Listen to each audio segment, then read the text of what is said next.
Well, it's Tuesday at 7:35, and you know that on Tuesdays at 7:35, we visit with the Arizona Benefits Specialist from Arcwood Consulting, a great consulting firm right here in the Valley that does HR, health benefits, 401k, really helps a lot of companies, not just in Arizona, across the United States. And their founder and owner, Peter Rowe, is our guest this morning, and we are going to talk about all those emails you're getting at your office right now. It's open enrollment time. Around the corner. I just got mine the other day, and I started punching in numbers. And Peter, I realized I don't know what the hell I'm reading, to be quite honest.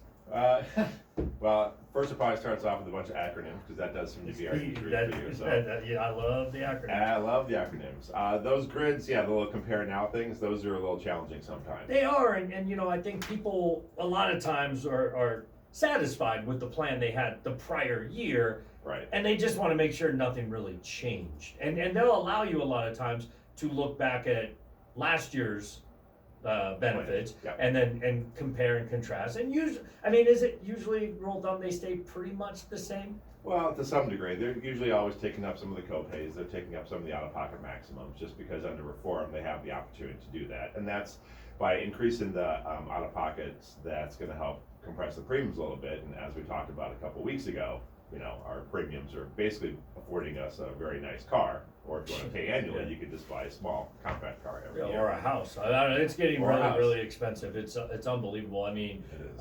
But it is what it is. Now, you know, what would you say to someone who's like, wow, I'm just not going to have insurance. Screw it. It's so expensive. You know, I had that conversation just yesterday with somebody where he said I'm a self-proclaimed curmudgeon and I don't want to pay this amount of money for insurance, so I'm just not going to do it. And so you really have to kind of step back and say, well, what's the value system that you're using to make a decision that you're going to be purchasing insurance?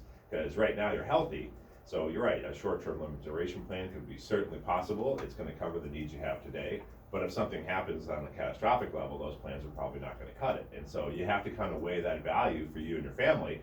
Does it make sense to pay a little bit more knowing that I've got these ACA design plans? It's, you know, mine is $1,500 a month. That's what I pay. Yeah. With a subsidy, by the way, for my whole family. Yeah. I think about and the average subsidy is $500. Right. So that's a $2,000 number. That's $18,000 a year. Yes, sir. Think about if you just put that back in your pocket, $18,000. But then I'll play the devil's advocate. Think about being somebody that wanted to go start their own small business and they had to come up with $18,000 on top of starting from scratch. It's not easy to do. So let's talk about that. Let's talk about your guys' role in not just helping people understand, but what the options are out there, what some of the different acronyms stand for, and all that good stuff. There's so many, ACA and PPO and consumer-driven healthcare and all sorts of different things.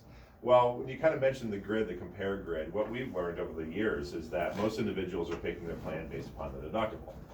So you'll see a $1,000 deductible, you're going to see a $4,500 deductible, and just naturally speaking, just behavioral economics, you're going to say, well, $1,000 deductible seems to make a lot more sense.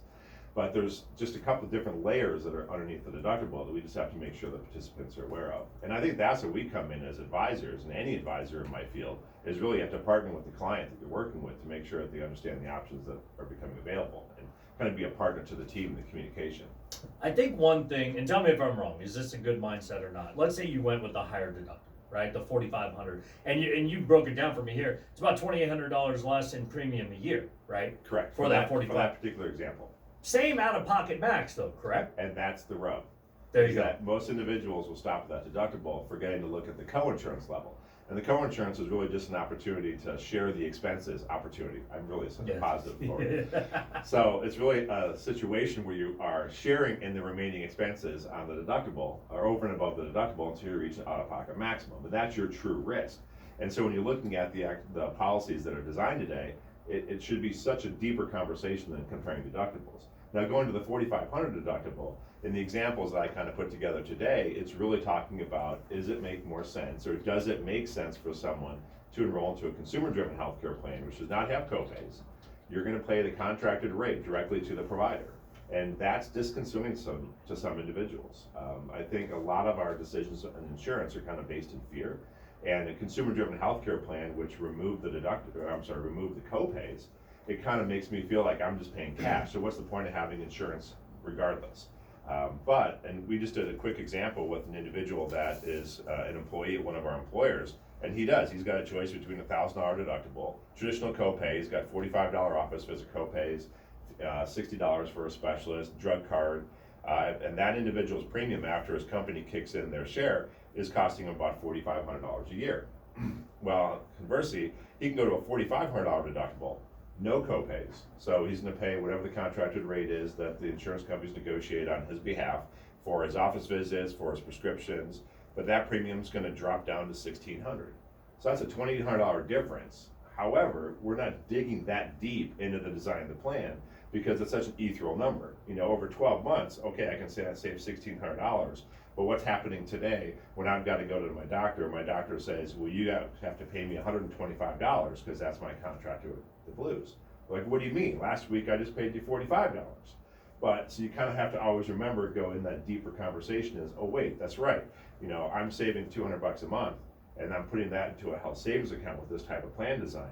I'm getting tax benefits from that. If I don't spend it, I get to keep it, and then I can use that money in future years to offset any expenses I might have then. We are visiting with Peter Rowe, Arcwood Consulting, the Arizona Benefits Specialist, every Tuesday at 7:35 here on Money Radio. Really great information, and now is a big time as open enrollment begins. Usually goes at the beginning of November and through, what, mid-December? December 15th. December 15th. For individual coverage on healthcare.gov. Yep, so that is what we're talking about today. Let me ask you this. The importance of, because I did this a couple years ago and I almost really screwed up. I had insurance and then I went to, compare the plans and I found one that was like way less expensive. And I'm like, oh, but the same parameters and big names too, by the way. And then my wife at the end says, hey, by the way, you got to make sure, because she's on a medication, see what they charge for that. Mm-hmm. On her current one, it's $10 every time it got filled. On the cheaper version, they didn't cover it. $1,100 a month. Right. Can you imagine if I would have clicked that button? I mean, I could have done some catastrophic You just damage. had a slightly higher out-of-pocket expense that you're Right, anticipating. but it's so if you Going are back to my comment on fear. exactly. But if you're someone that's on certain prescription drugs for disease or whatever it might be, you got to make sure that your plan that you're going with covers it. Absolutely. And the important thing to know is that different pharmacies are going to charge differently for the same drugs because they're purchasing their drugs and quantities, and so the bigger name stores are going to have probably a lower copay or a lower cost for that drug. Even some of the very well-known large national firms we have, they're kind of expensive. So it's important to understand, where am I buying my medication, what am I buying, and what tools do I have as an individual to find resources. And there's multiple apps that are now available. GoodRx is actually just timely. Not to plug them, but they were on the radio before I came over here, so they're in my head. But you go to your app store or the Play Store, and you can search for prescription finding tools. And really what those are laser type networks. So you're going to look up your specific drug, what your dosage is, what your zip code is, and then they're going to tell you the different prices of the different pharmacies around town. So it might make sense to go a mile out of your way to pick up a drug at a pharmacy you're not used to going to, because it might save you $100 on the copay. All right, let me have you break this down, and I think this is important. One thing that I think a lot of people that are participants in health plans don't always get. Obviously, the reason we have health insurance is the God forbid, what if I'm in a car accident? It's got to protect us. I have a major Number one surgery. cause of bankruptcy is stemming from some type of health-related incident. So let's say I get in a car accident, I'm in the hospital for a week, I'm fine, but I rack up a ton of bills. My out-of-pocket max on my deductible is $6,500. Right. What am I paying that year for out-of-pocket expenses? Not the monthly, just out-of-pocket expenses. That would be $6,500. So, Thank you. and that's an in-network conversation. There are opportunities where there could be a provider you're seeing that would be non-contracted, which is why the surprise medical bill came effect on January 1st of this year here in the state of Arizona. Nationally, they're still trying to figure that out, but the state of Arizona has a surprise bill that came effect. And so really what you're talking about is you're going to get a flood of bills coming in. They're all from different people. You've got anesthesiologists, you've got emergency room guys, you've got x-ray techs, you've got physicians, you've got hospitalists, you've got the hospital facility itself. Somewhere along the line, you're going to get a bill that's not from somebody who's contracted. And the important thing for all of our listeners to know is that you never have to pay what is actually being shown to you on a bill. The insurance companies pay a lot less. Everything is negotiable, and use tools to find out what a fair price is. There's another website called, healthcarebluebook.com.